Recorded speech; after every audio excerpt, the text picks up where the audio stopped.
자, 그럼 이어서 시작해 보도록 하겠습니다. 식사 즐겁게 하셨죠?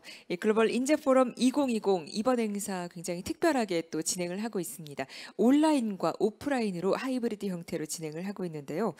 이른 오전에 개회식부터 기조 연설까지 정말 뜨거운 열기로 많은 분들께서 함께해 주셨습니다. 온라인으로도 현재 많은 분들께서 함께하고 계신데요. 모든 참석자분들을 이곳 현장에 모시지는 못하지만 그럼에도 불구하고 우리가 함께 논의하고 이야기 나눌 수 있는 기회가 열려서 너무나 다행이라는 생각이 듭니다. 마지막까지 의미 있는 시간 되시길 바라면서 오후 세션 이어서 시작해 보도록 하겠습니다. 특별 강연 1, AI와 인재 개발 시작하겠습니다.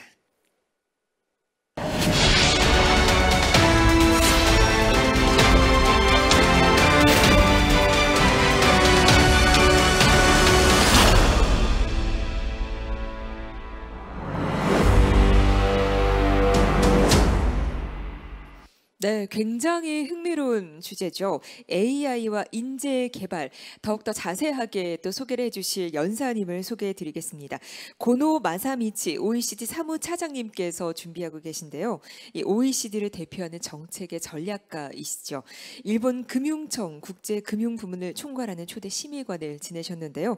이 AI 시대 인재 개발의 중요성에 대해서 다시 한번 이야기 나눠보도록 하겠습니다.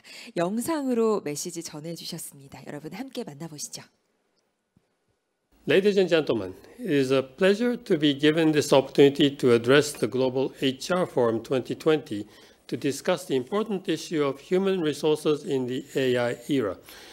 Artificial intelligence is a general-purpose technology with potential uses in almost every industry.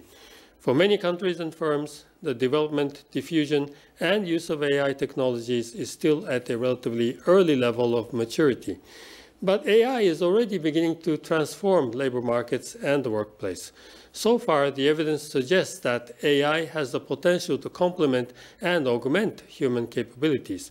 For example, AI can facilitate human-machine collaboration and can help workers perform tedious or physically demanding tasks while allowing them to leverage their own uniquely human abilities.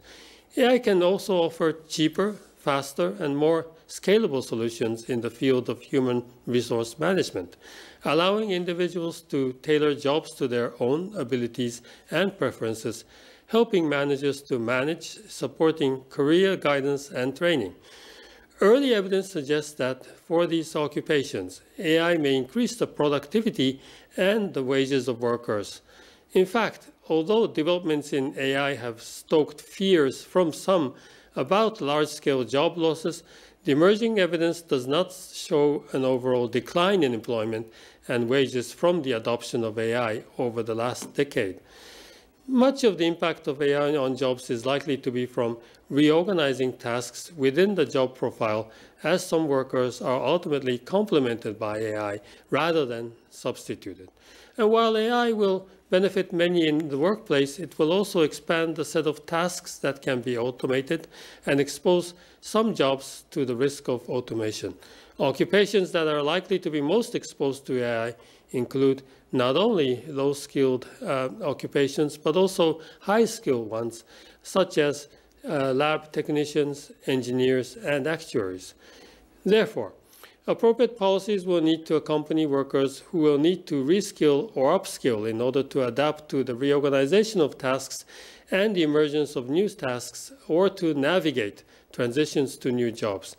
This will not only mean acquiring AI-related skills, but also acquiring complementary skills, such as creative and social intelligence, reasoning skills, and dealing with uncertainty. There is also a risk that AI adoption exacerbates existing inequalities, as the occupations that benefit from the adoption of AI tend to be high-wage, high-skilled ones. We must ensure that the benefits from AI are not concentrated among a small number of workers and firms, leaving those who are already at a disadvantage further behind. Moreover, the use of AI could entail risks for the work environment. If poorly deployed, AI has the potential to take away workers' autonomy and agency in the work they do. It can enable extensive monitoring of workers that lead to privacy breaches and excessive stress. Also, a lack of transparency and accountability around algorithmic predictions can make it very difficult to determine responsibility over decisions concerning workers. The overall impact of AI on the labor market will depend on how it is deployed and on the skills and social protection policies that accompany its implementation.